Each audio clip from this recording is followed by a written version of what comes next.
Papunta na kami sa second floor. Lalo na kasi kami, napuboring na kami, kaya Wala nang magawa sa bahay, kundi matulog, kumain. Ganon. Oo.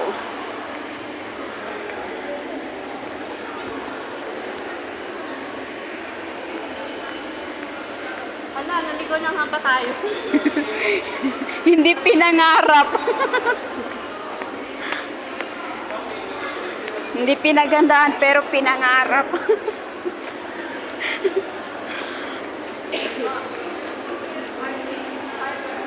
Saan na kami?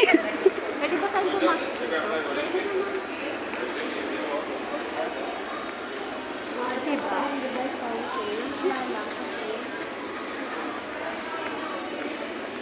Kailangan pala natin lumabas dito. Uy, makikita tayo. Ayun, ang ganda. Diba? Kwento ko na labas.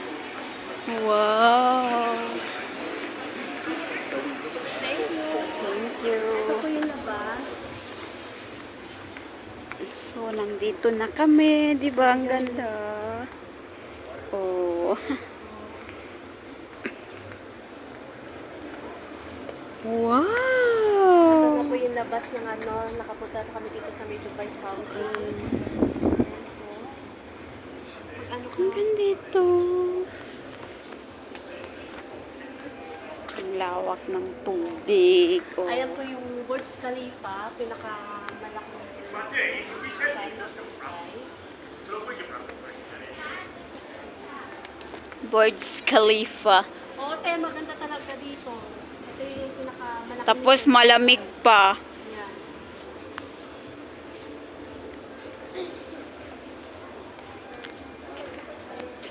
Ito yung bata na to, nagpa-fountain kasi to, pero mapayapang gabi yun. Kaya hindi namin makikita. Tapos may kantahan pa dyan. Yan. Yes. Bihira lang naman kasi kami gumala. Bihira lang talaga kaya. Pero bihira man kami gumala, sinusulit namin. Kahit dalawa lang kami. Kahit dalawa lang kami. Ayan po yung bata na yun, papakasal ko na to eh. Nawawala po kasi itong bata na to. Tingnan mo. May mga puno-puno pa. Ang ganda talaga dito. Ayun ang Emaar. Emaar. Inmar. Oo, ang ganda. Diba? Tapos yan na yung madam ko. Di ko alam kung madam ko ba yan o biyanan ko or ano. Basta yun na yun. Kung ano yung trip na yan, dyan lagi ako nakikisama.